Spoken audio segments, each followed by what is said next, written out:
ፊልሙ የሚጀምረው አንድ ሳንጄ ሜራ የተባለ የጠፈር ተመራማሪ ሳይንቲስትን እያስመለከተን ነው። እናም ሳንጄ ሜራ ከምድር ውጪ በሚገኙ ፕላኔቶች ላይ ሌሎች ፍጡራን አሉ ብሎ ያምን ስለነበረ ወደ እነዛ ፕላኔቶች የተለያዩ የድምፅ መልእክቶችን ይልክ ነበር። ታዲያም አንድ ቀን የላከው መልእክት ምላሽ ያገኛል። በዚህም ነገር የተደሰተው ሳንጄ ሜራ ለባለቤቱ የተላከለትን መልእክት ያስመለክታታል። ታዲያም ሳንጄ በካናዳ ውስጥ ይሰራበት ወደ ነበረው ቦታ ካመራ በኋላ እዛ እንደደረሰ ለስራ ባልደረቦቹ ያገኘውን ግኝት ያስመለክታቸዋል። እናም ነግሮ ሊያስረዳቸው ይሞክራል። ነገር ግን ሰዎቹ በሱ እየሳቁ ከዚህ በቶሎ እንዲሄድላቸው ይነግሩታል። ይህንንም የሰማው ሳንጄ በነገሩ እየተናደደ ሚስቱን ሶኒያ በመያዝ ወደ ቤቱ ያመራል። ታዲያም በዚህ ሰዓት ከሰማይ ላይ አንድ ከፍተኛ ብርሃን የሚለቅ የኤሊየኖች መንኮራኩር ይመለከታል። ይህንንም የተመለከተው ሳንጄ በነገሩ በጣም በመደሰት አንገቱን ከመኪና ውስጥ በማውጣት እየጮኸ መጣራት ይጀምራል። ይሁን እንጂ ያላየው ነገር ከፊት ለፊት የነበረው ትንሽዬ ጠጠር መኪናውን ይገለብጠዋል። በአደጋው ወቅትም ባለቤቱ ሶኒያ ብትተርፍም ዶክተር ሳንጄ ሜራ ግን ሕይወቱ ሊድን አልቻለም ነበር። እዛው ከመኪናው ጋር ተቃጥሎ ይሞታል። ይሄ አደጋ ከተፈጠረ በኋላ ሶኒያ ወደ ህንድ ተመልሳ ባለቤቷ ሲሞት እርጉዝ ስለነበረች ሮይት የተባለ ልጅ ትወልዳለች። ሮይትም በደረሰው የመኪና አደጋ የአእምሮ እድገት ውስንነት ያለበት ሕፃን ልጅ ነበረ። እናም ይህንን ነገር ሰርጀሪ ካረገ ሊሻለው እንደሚችል ነገር ግን በሮይት አካል ላይ ፓራላይዝ የማድረግ አጋጣሚ እንዳለው ይነግሯታል። ይህንንም የሰማችው ሶኒያ ልጇን በሰርጀሪ ውስጥ እንዳያልፍ ለማድረግ ትወስናለች። እናም ካለበት እክል ጋር እንዲኖር ትወስናለች። ከተወሰኑ ዓመታት በኋላ ሮይትም እድሜው እያደገ ይመጣል። ነገር ግን ምንም ትልቅ ሰው ቢሆንም ሮይት በነበረበት እክል ምክንያት ከእድሜ ኩዮቹ ጋር ሳይሆን ከተለያዩ ሕፃናት ጋር አብሮ ይሆን ነበረ። ምክንያቱም የእድሜ ኩዮቹ እሱን ሊረዱት ስላልቻሉም ነበር። ታዲያም አንድ ቀን ሮይትና ጓደኞቹ በመንገድ ላይ እየተጫወቱ እያለ በአካባቢው ተፈሪ ከነበረው ራጅ ከሚባል ወጣት ጋር ይጣላሉ። ራጅና ጓደኞቹ እነ ሮይትን ሊያስደነግጧቸው ቢሞክሩ እነ ሮይት ግን የራጅና የጓደኞቹን ሞተር ሳይክሎች በእግራቸው በመጣል ከቦታው ማምለጥ ይችላሉ። በሌላ ትዕይንት ፊልሙ ኒሻ የምትባል አንዲት ቆንጅዬ ሴትን ያስመለክተናል። ኒሻ እነ ሮይት ወደሚኖሩበት ከተማ ቤተሰቦቿን ለማየት በመጣችበት ሰዓት ሮይትና ጓደኞቹ ኒሻን አግኝተው የሕፃናት ቀን ሊቀልዱባታል። በዚህም ነገር ኒሻ ትናደድባቸዋለች። የተፈጠረውንም ነገር ሮይት ለእናቱ ይነግራታል። እናቱ ሶኒያም ይህንን በሰማች ሰዓት ይህንን ማድረጉ ትክክል እንዳልሆነና ይሄ ከሱ የሚጠበቅ ድርጊት እንዳልሆነ ትነግረዋለች። እናም ኒሻ ላይ ላረገው ነገር ይቅርታ እንዲጠይቃት ስትነግረውም እንመለከታለን። ታዲያም ሮይት እናቱን የሚያከብር ልጅ ስለነበረ አንድ ቀን በመንገዱ ላይ የኒሻን መኪና ይመለከታል። ይህንንም አጋጣሚ በመጠቀም ሮይት ይቅርታ ብሎ በሩቅ ላይ በመጻፍ መኪናዋ ላይ ለጥፈዋል። ይህንንም የተመለከተው በአካባቢው ላይ የነበረው ራጅ ምን እየሰራ እንደሆነ ሮይትን ይጠይቀዋል። ሮይትም የሚያደርገውን ነገር ለራጅ ሊያስረዳው ይሞክራል። ነገር ግን ራጅ ሮይት የሚለውን ነገር ሊሰማው ፈቃደኛ አልነበረም። በዚህም ሰዓት ኒሻ ወደ ቦታው ትመጣለች። እናም ከዚህ በፊት ሮይት አርጓት የነበረውን ነገር ለራጅ ትነግረዋለች። ራጅና ጓደኞቹም ይህንን በሰሙ ሰዓት በኒሻ ለመወደድ ሲሉ ሮይትን ይደበድቡታል። እናም ይጓዝበት የነበረውንም ስኩተር ይሰብሩበታል። በሰዓቱ በቦታው ስታልፍ የነበረችው የሮይት እናትም ሮይት እንደዛ ሆኖ ስትመለከተው ለልጇ ክፉኛ ታዝናለች። እናም ኒሻና ራጅ ከጓደኞቻቸው ጋር ቁጭ ብለው ሲያወሩበት ወደ ነበረው ቦታ ታመራለች። እዛም እንደደረሰች ለኒሻ ሮይት የአእምሮ እድገት ውስንነት ያለበት ልጅ እንደሆነና አሁን ላይ ጥሩን ከመጥፎ መለየት እንደማይችል እናም እሱ ይህንን ያደረገው እሷን ይቅርታ ለመጠየቅ ብሎ እንዳሰበ ነገር ግን እነሱ ባልሆነ መንገድ ወስደውት እሱን እንደደበደቡት ትነግራታለች። እናም እሷ ምናልባት ስለ ሮይት ሁኔታ ስለማታቅ ጥፋተኛ እንዳልሆነች እነራጅ ግን ከእሱ ጋር አንድ ትምህርት ቤት ይማሩ እንደነበርና ስለ ሮይት ሁኔታ እንደሚያውቁ ትናገራለች። እናም በእነሱ ድርጊት እንዳፈረችባቸውም ታወራለች። እናም ወይዘሮ ሶኒያ ወደ እነራጅና ኒሻ እየተመለከተች ጤነኛ ሰዎች እንደነሱ የሚያስቡ ከሆነ ልጇ ሮይት በእንደዚህ አይነት ሁኔታ በመፈጠሩ ሁሌም እንደምትደሰት ምክንያቱም የእነሱ ድርጊት በጣም መጥፎና የተበላሸ እንደሆነ ተናግራ ከቦታው ትወጣለች። በሁኔታው በጣም ያዘነችው ኒሻ ሮይትን ይቅርታ ለመጠየቅ ወደ ትምህርት ቤቱ ታምራለች። እዛም እንደደረሰች ሮይት ወደ ክላስ ውስጥ ሲገባ የአይቲ አስተማሪው ሮይትን ከክላስ እንዲወጣና እሱ መማር እንደማይገባው ነግሮ ከክላሱ ሲያባርረው ትመለከታለች። ሮይትን በነገሩ እየተናደደ ውጭ ወጥቶ ያለቅሳል። ይህንንም የተመለከተችው ኒሻ ወደ ሮይት ቤት በማምራት ሮይትን ይቅርታ ለመጠየቅ ትወስናለች። ሮሂትም ልክ ከትምህርት ቤት ሲመለስ ኒሻ ለሮሂት ሳይክል ገዝታ ትጠብቀዋለች። እናም ከሮሂትም ይቅርታ ትጠይቃለች። በእንደዚህ አይነትም ሁኔታ ሮሂትና ኒሻ መታረቅ ይችላሉ። ይህም ብቻ ሳይሆን ኒሻ ጓደኛዋን ራጅና ሌሎች ጓደኞቿንም ሮሂትን ይቅርታ እንዲጠይቁት ታደርጋቸዋለች። ከጊዜ ወደ ጊዜም ሮሂትና ኒሻ የበለጠ ጓደኛ ማቾች እየሆኑ መምጣት ይጀምራሉ። በሌላ ትዕይንት ኒሻ ለአባቷ ስለ ሮሂት ስትነግረው እንመለከታለን። የኒሻ አባትም ዶክተር ስለነበሩ ስለ ሮሂት ሁኔታ በሰሙ ሰዓት እሱ አሁን በዚህ ሰዓት የሚያስፈልገው ፍቅርና የበለጠ ክትትል እንደሆነ ለኒሻ ይነግራታል። ታዲያም ይህንን የሰማችው ኒሻ ሮሂትን የበለጠ ወደ እሷ ማቅረብና አብራው መሆን ትጀምራለች። የባስም ብሎ አንድ ቀን ሮሂት ለኒሻ ጽጌረዳ አበባ ይሰጣታል። ኒሻም በነገሩ እየሳቀች ሮሂትን ጉንጩን ከሳመችው በኋላ ከዚህ በኋላ የእሱ ፍቅረኛ እንደሆነች ትነግረዋለች። ቤተሰቦቿንም ታስተዋውቀዋለች። ሮሂትም በነገሩ ይደሰታል። ከዛም ወደ ክፍሏ ወስዳው ስትጠቀምበት የነበረውን ኮምፒውተር ታሳየዋለች።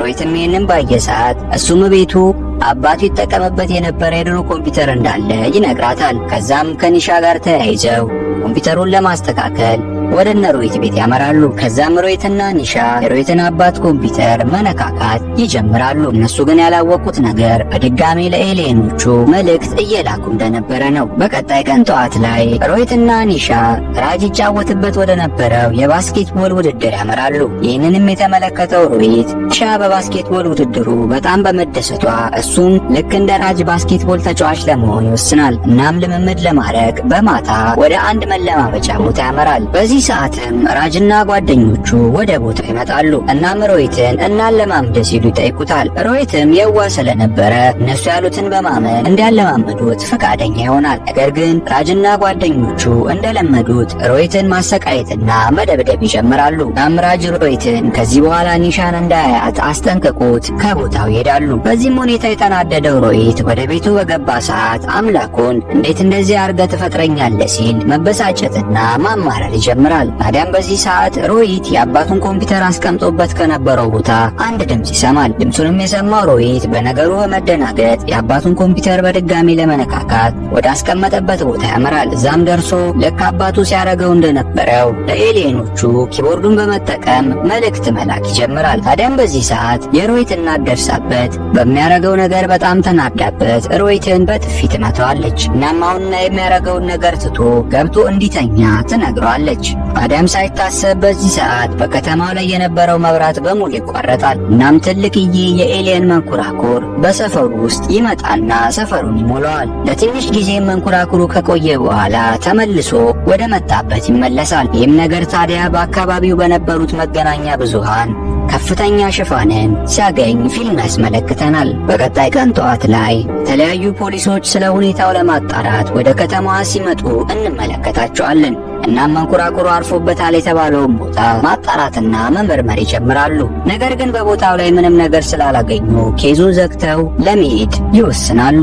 ነገር ግን የአካባቢው አዛዥ በሚስጥር ምናልባት ሌላ ትተው የሄዱት ነገር ሊኖር ስለሚችል አንዳንድ ፖሊሶችን በቦታው ላይ በማስቀመጥ እንዳጣሩ ያደርጋሉ። ይህንንም ነገር ከአባቱ የሰማችው ኒሻ በቦታው ያለውን ነገር ለማጣራት ሮሂትን ይዛ ወደ ጫካው ታመራለች። እዛም እንደደረሱ ከኤሊየኖቹ መካከል አንድ ተትቶ ሄደን ልዩ ፍጡርን ያገኛሉ። እነሱም ያንን ልዩ ፍጡር ወደ ቤታቸው ይዘውት ይመለሳሉ። እናም ኤሊየኑ የራሱ የሆነ ኃይል እንዳለውና ሰው ማዳን እንደሚችልም ይመለከታሉ። በዚህም አማካኝነት የኤሊየኑን ስም ጃዱ ብለው ያወጡለታል። እናም ይሄ ኤሊየን ኃይሉን ማግኘት የሚችለው ከፀሐይ ብርሃን እንደሆነ ይገነዘባሉ። ታዲያም ሮሂትና ኒሻ ይህንን ነገር ለማንም ላለመናገር ወስነው ኤሊየኑን ጃዱ መደበቅ ይጀምራሉ።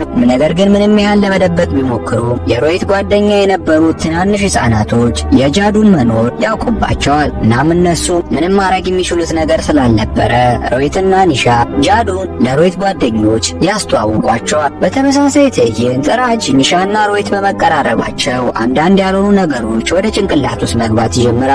ራጅም ኒሻን ይወዳት ስለነበረ ከሮሂት ጋር በመሆኗ ነገሮች ስላጠራጠሩት ለአካባቢው ሰዎች በሙሉ እሱና ኒሻ ሊጋቡ እንደሆነ በመናገር የውሸት ወሬዎች ማሰራጨት ይጀምራል። ታዲያ ይህንን ነገር የሰማው ሮሂትም በነገሩ በጣም ያዝናል። እናም እያለቀሰም ለእናቱ እንዴት እሱ ልክ እንደ ጤነኛ ሰው ሊፈጠር እንዳልቻለ ሲጠይቃት እንመለከታለን። እናም እናቱ ሶኒያ ይህ የእሱ ጥፋት እንዳልሆነና አባቱ ስሜታዊ በመሆን በደረሰበት አደጋ እሱ ላይም እንደዚህ አይነት ችግር ሊፈጠር እንደቻለ ስትነግረው እንመለከታለን። እናም እሱ እንደዚህ በመሆኑ ራሱንም መውቀስ እንደሌለበት እናቱ ሶኒያ ለሮሂት ትነግረዋለች። ታዲያ ይህንንም ነገር ሲሰማ የነበረው ጃዱ ሮሂትን ከደረሰበት ነገር ለማሻልና ጤነኛ እንዲሆን ለማድረግ ይሞክራል። እናም በድብቅ ወደ መኝታ ቤቱ በመግባት በነበረው ኃይል ሮሂትን እንዲሻለው ያደርጋል። በነጋታው ጠዋት ሮሂት ከእንቅልፉ ሲነሳ ከዚህ በፊት ያደርገው የነበረውን የማጉያ መነጽር ሲያረግ እይታውን ይከለክልበታል። እናም መነጽሩን ሲያወልቀው ልክ እንደ ትክክለኛና እንደ ጤነኛ ሰው ማየት ይችላል። ወደ ትምህርት ቤትም በሄደ ሰዓት የ10ኛ ክፍልን የማትስን ጥያቄ ያለምንም ችግር መመለስ ይችላል። በዚህም ነገር በቦታው የነበሩት አስተማሪዎች ይደመሙበታል። የአይቲ ክላሱም ደርሶ እንደተለመደው አስተማሪው ሊያባረረው ሲል ከተጠየቀው ጥያቄ ውስጥ በሙሉ እንዳለ ይመልሳል። እናም ለአስተማሪው አስተማሪዎች በእንደዚህ አይነት ሁኔታ ተማሪዎቻቸውን መንከባከብ እንደሌለባቸውና አስተማሪ ተማሪ ሊረዳ የተቀጠረ ሰው እንደሆነ ሲነግረው እንመለከታለን። በሌላ ትዕይንት የራጅ ጓደኞች እንደተለመደው ሮሂትን ሊደበድቡት ይመጣሉ። ነገር ግን እነሱ ያላሰቡትና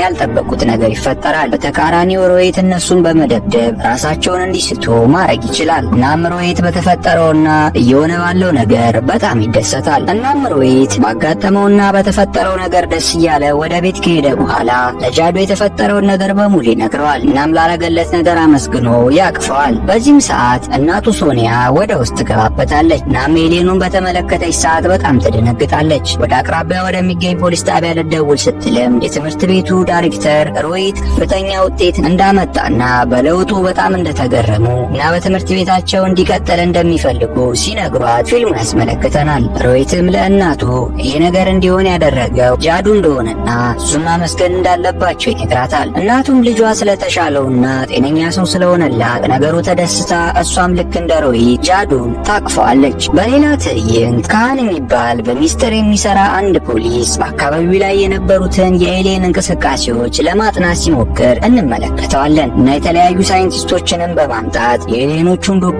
መከታተል ይጀምራል። በሌላ ትዕይንት ሮሂት ማታ ላይ አንድ ቦታ በመሄድ የዳንስ ውድድር ለማድረግ ይወስናል። እናም ጃዱ የሰጠውን ትልቅ ኃይልም ለመፈተንና ምን ማድረግ እንደሚችል ለማወቅ ሲሞክር እንመለከታለን። በዳንስ ውድድሩ ላይም ሮሂት በማይጠበቅ ሁኔታ አስገራሚ ዳንስን ደንሶ ማሸነፍ ይችላል። በዚህም ነገር ኒሻ በጣም ትገረምበታለች። ታዲያ ይህንንም ነገር የተመለከተው ራጅ በነገሩ በጣም በመናደድ ሊናገረው ወደ እሱ ጋር ይመጣል። ነገር ግን ሮሂት የራጅን ንግግር ካስቆመው በኋላ እሱና ጓደኞቹን የባስኬትቦል ግጥሚያ እንዲገጥማቸው ይነግረዋል። ራጅም በነገሩ በጣም እየሳቀ ሮሂትን ለመግጠም ይወስናል። እናም የባስኬትቦል ግጥሚያው ቀን ደርሶ ሮሂትና ጓደኞቹ ከነራጅ ጋር ፊልሚያቸውን ይጀምራሉ። እናም በጃዱ አማካኝነት ሮሂትና ጓደኞቹ ሲገጥሟቸው የነበሩትን ራጅና ጓደኞቹን ማሸነፍ ይችላሉ። ይህንንም ካደረገ በኋላ ሮሂት ወደ ኒሻ ቤተሰቦች ጋር በመሄድ እሱ ኒሻን እንደሚወዳትና ሊያገባት እንደሚፈልግ አሁን ጤነኛ ሰው እንደሆነና ለማንኛውም ሰው ቤተሰብ ማስተዳደር እንደሚችል ይነግራቸዋል። ይህንንም የሰማችው ኒሻ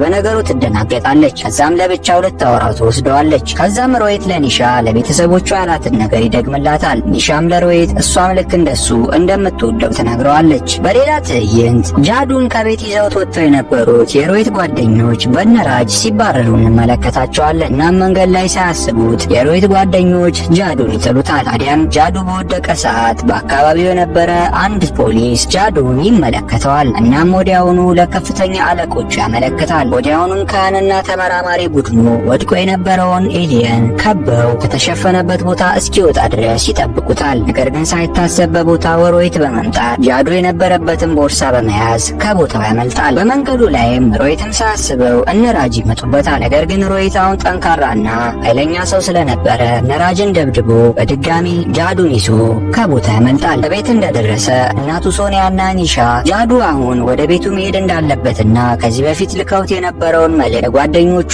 መላክ እንዳለበት እና መጥተው እንዲወስዱት መደረግ እንዳለበት ለሮሂት ይነግሩታል። ሮሂትም እናቱና ኒሻ ያሉት ነገር ትክክል እንደሆነ በማመኑ ጃዱን ለመላክ ይወስናል። ነገር ግን ጃዱ ወደ መጣበት በሚመለስ ሰዓት ሮሂት የነበረውና ያገኘው ብቃት በሙሉ ከሱ ላይ እንደሚወሰድበት ሮሂት መገንዘብ ይችላል። ነገር ግን ይሄ ቢሆንም ጃዱ እዚህ ከቆየ ሊሞት እንደሚችል ሮይት ስለተገነዘበ ምንም ቢሆን እሱን ለመላክ ይወስናል። ወዲያውኑም ወደ አባቱ ኮምፒውተር በመሄድ መልእክቱን መላክ ይጀምራል። በተመሳሳይ ትዕይንት ካህንና ሌሎች ኢንስፔክተሮች በመሆን ወደ ሮይት ቤት በመምጣት ጃዱን እንዲሰጣቸውና እሱን በነፃ እንደሚለቁት ሲነግሩት እንመለከታለን። ነገር ግን ሮይት ይህንን ከማድረግ ከቦታው ለማምለጥ በመወሰን ጃዱን ይዞ ሊያመልጥ ይሞክራል። ነገር ግን ፖሊሶች ቤቱን ከበውት ስለነበረ ሮይት ማምለጫ ቦታ ስላጣ ጃዱና እሱ ይያዛሉ። ነገር ግን ፖሊሶቹ ጃዱን ብቻ ስለፈለጉት ሮይትን ትተው ጃዱን ይዘውት ይሄዳሉ። ሮይትም ጃዱን ከወሰዱት ሊሞት እንደሚችል ስለተገነዘበ ተስፋ ሳይቆርጥ እነሱን መከታተል ይጀምራል። በስተመጨረሻም ተከታትሎ ካገኛቸው በኋላ